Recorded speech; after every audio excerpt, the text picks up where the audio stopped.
Hey guys, it's Ashley again here at the chicken coop, and I just wanted to show y'all an update on my mandevilla. Look, I should showed y'all in that other video the garden tour, farm tour of my mandevilla, and told y'all it was fixing to bloom. And look, it has just gone absolutely crazy. I just love it.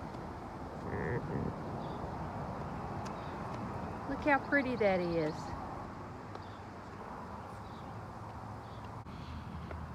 And it's still got more blooms on there ready to pop, so it's going to be really pretty, really pretty for my garden. I love it. It's because it's like that first thing people see when they drive up my driveway, so I really like that. So little update. I guess it was last week, maybe a week and a half ago, we had a bad storm come through. It was not a tornado, it was just straight line winds, but the whole town lost power for like a day.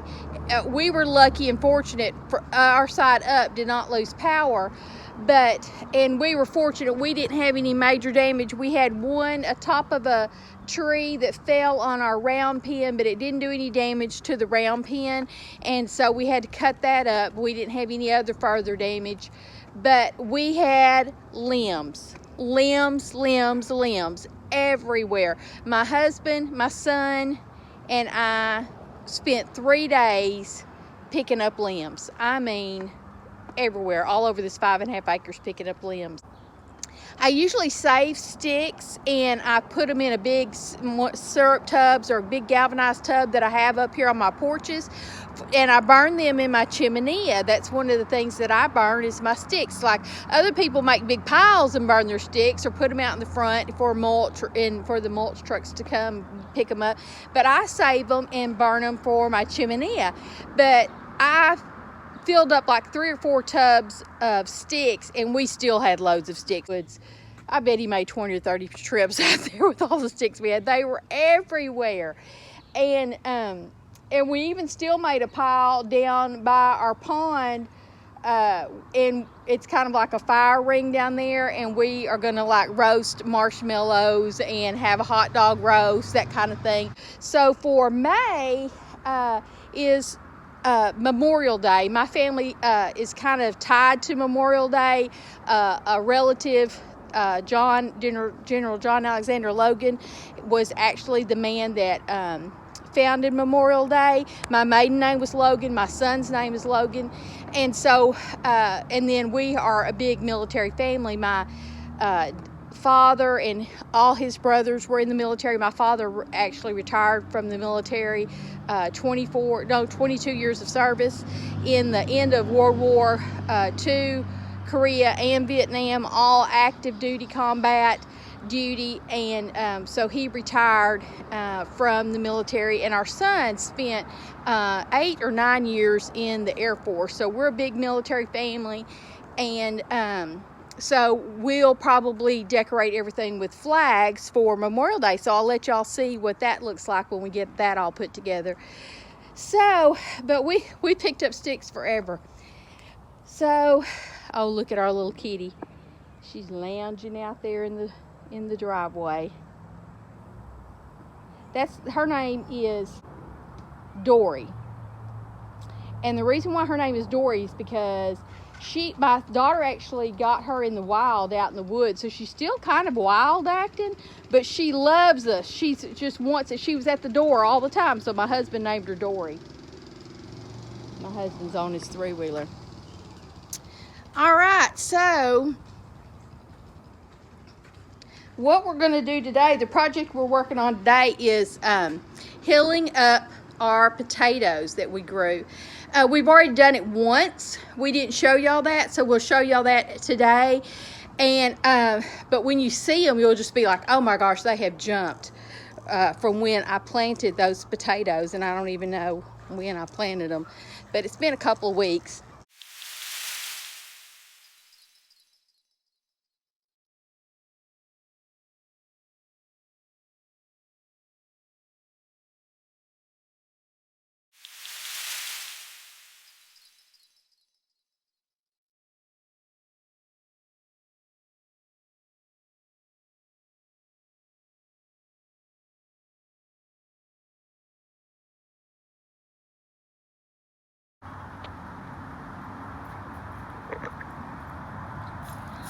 All right, so here is our potatoes. And like I say, we've already healed them up once, and we'll heal them up again. This will probably be the last time that they get healed up. But they have just gone crazy. Now, this last time we healed them up, we used our compost, but I do think we're just about out of compost. So this next time when we heal them up, we will still get it out of our compost pile, but it's probably going to be a lot of leaves. But that's okay. You can do that. Lots of people grow potatoes in straw bales, all sorts of things. So it'll be fine for healing them up. But isn't that a pretty crop of potatoes right there? This is kind of a little about to be in the shade area, and that'll help us. Won't be quite so hot.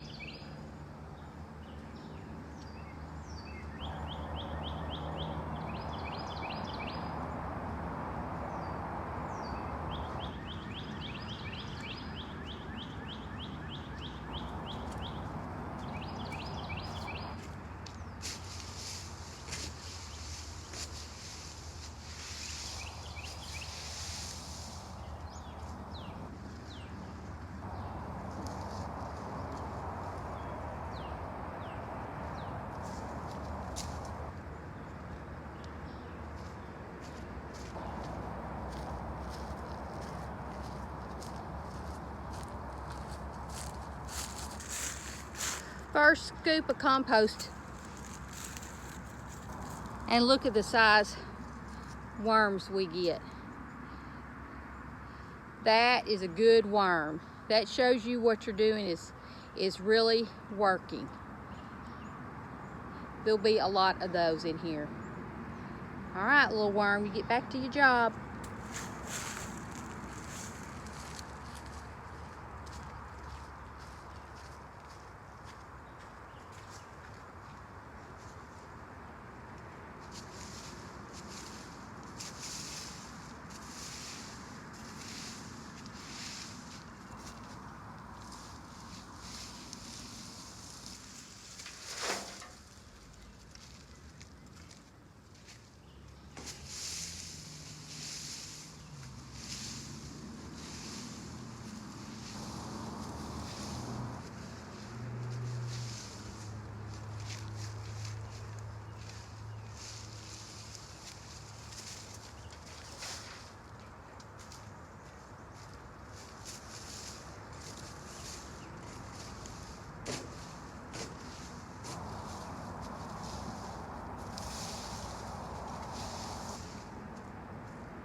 Put him over here.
Alright, so I got the compost, or the leaves, out of my compost pile. Like I said, before, when we had healed them up, we actually had compost, but I think we're just about out of all of our compost. So we have the leaves, but that will do just as well. We are gardening on a budget. We use what we have, if it'll work, and this will work. So that's one of the tips y'all can have. You don't always have to buy compost and have all that same stuff. You can just, this will actually be really good. It'll continue to compost down in this tub around these potatoes. And I'm just kind of reaching in there and putting these around all these plants, around these stems.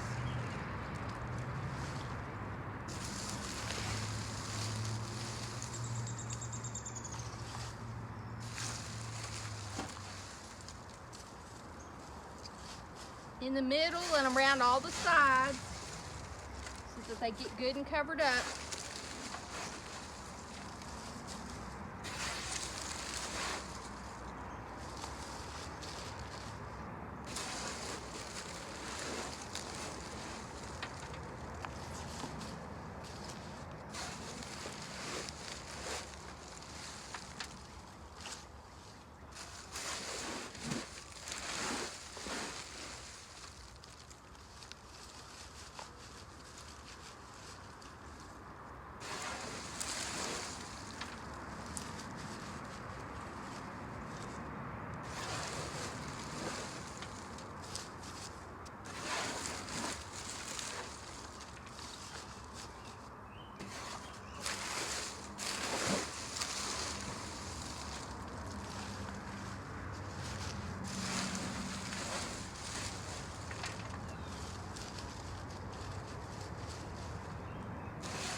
Alright, so I've just about filled this bucket up.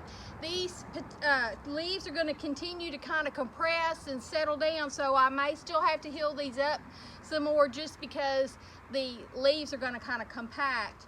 But I've just about got it up to the top, and you know, I still have some plants, the tops of the potato plants sitting there. So that is how I'm going to do all these tubs, and I'm going to get working on this.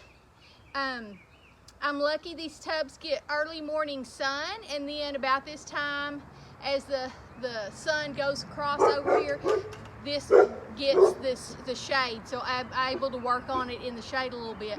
With my lupus, my skin is kind of sensitive to sunlight, and so I have to watch the amount of sun exposure. Usually I also have a big garden hat, but I've got to find that thing. What you barking at, dude?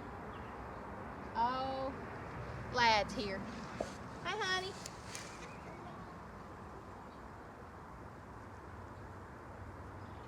What you doing? Hey, you know what? We need to get these tomatoes tied up today.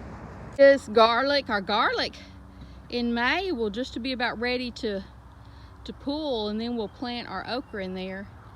Look at these tomatoes. They have just jumped. I think I did pretty good growing tomatoes. Look, but you wait till you see these ones over here. They're just really good. Let's go over here a minute.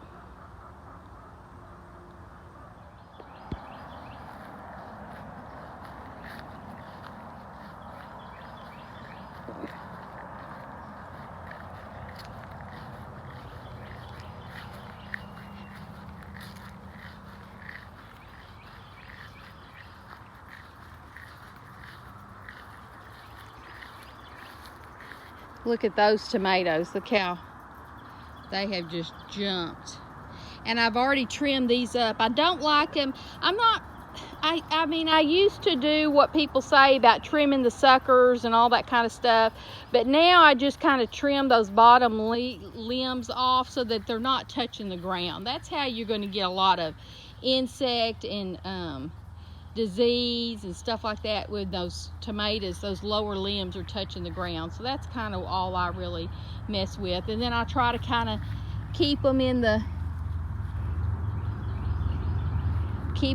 little cages so that they don't don't break and stuff. I just, you know, come through here and try to keep them going up through their cages if I have cages. But my green beans are coming up. My Swiss chard is about ready. I could pick that right now. I'll probably wait till this evening and trim on that. But look how good that looks. That has just jumped. And that is so good.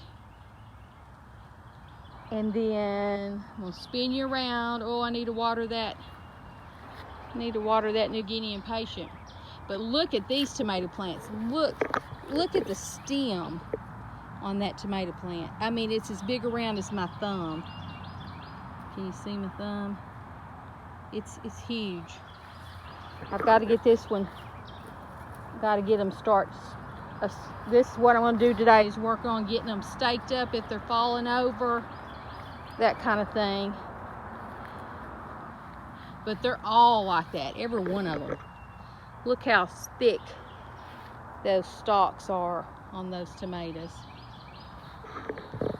This is my squash.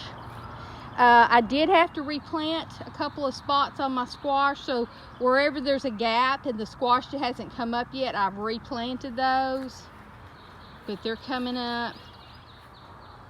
I put 2 seeds per tub. Really, that was kind of crowding it, but I wanted to make sure I got a good crop of squash. These are my zucchini. I was out of zucchini. I used all the seeds I have, and I still have some gaps here. So my son-in-law went, they had gone to the feed store the other day, so they bought me some zucchini. So I'm gonna fill in the gaps of this and replant those. These are my purple hull peas coming up. So my purple hull peas have come up. Those are Tabasco peppers that I grew from seed. I do have some more pepper plants, but they're not real big yet, so I'm not ready to transplant them out of here.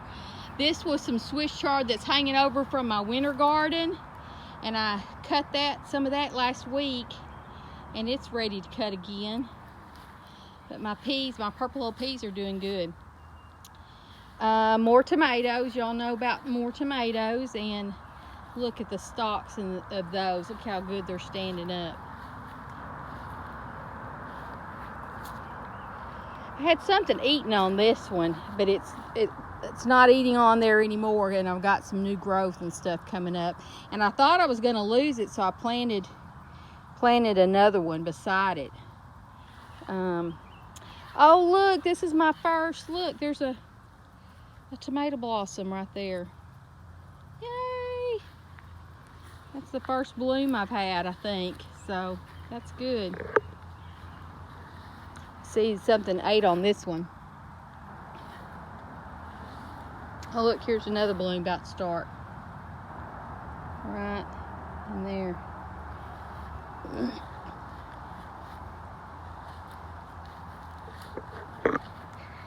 Bee balm, it has just gone crazy. When that starts blooming, that's going to be really a good attractant for my pollinators. Sunflowers, they haven't started blooming, but they will. Violets. Look how pretty that's looking. Look at my rose bush. This is called Pinata. And I love it because I love the different colors. See how it's got like a red and then an orange, and it's got yellow in it. And it is just fixing to just burst, because look at all those blooms it's got ready to just burst. It is so pretty. I planted this just a couple of years ago. I have a funny story. A friend of ours, one time when we lived in another house when we first married, my daddy had bought me a rose bush, and this friend of ours suggested that you always plant a rose bush. You get a fish and you bury the fish under your rose bush. Well, we did that, and our rose bush just, oh my gosh, it was just beautiful. So this time when we were planting this rose bush, I told my husband, I said, I need a fish. I said, go catch me a fish down the pond. I need a fish, which I could have done that. But he said, it's too hot. He had a lot of things going on, a lot of things to do. And so he said, I'll dig you a hole. And he said, but I'm not going to go catch you a fish to bury underneath that. That's my, he's trying to stock our pond. And so I said, he said, hey, he said, I know what we can put underneath there. We had just killed a snake, a chicken snake that was in our hen house. And so we buried the snake underneath the rose bush instead of a fish. I don't know if it did the same thing, but that's what we did.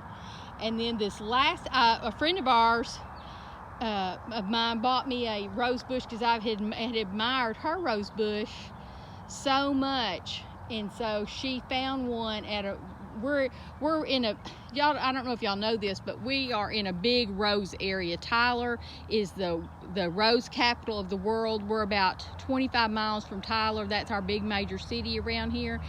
And so a lot of the nurseries and stuff there really specializes in rose bushes and rose things. And so my friend, this one that she had, it's called Peppermint Twist, and it's so pretty. It's real swirly. And so she found that rose bush for me, and so I planted it last week. But we've been fishing every night through the coronavirus. That's kind of been one of our things with the kids to get them out, is we go down to our pond every night. We've been fishing. And so I had my daughter caught a fish, and we kept it. And this one doesn't look real pretty right now because we just planted and everything, but we put a fish underneath there. So we did get our fish underneath there for this one. So when that gets, they don't do as good the very first year you plant them, but hopefully it will survive and thrive. One other thing I want to show y'all is my geraniums. This is the geraniums that I propagated in my greenhouse. And look how good they did. Look how good they're doing. I need to water them. But this is what your geraniums can look like when you propagate them. I just want to show y'all that what I'm telling y'all really does work.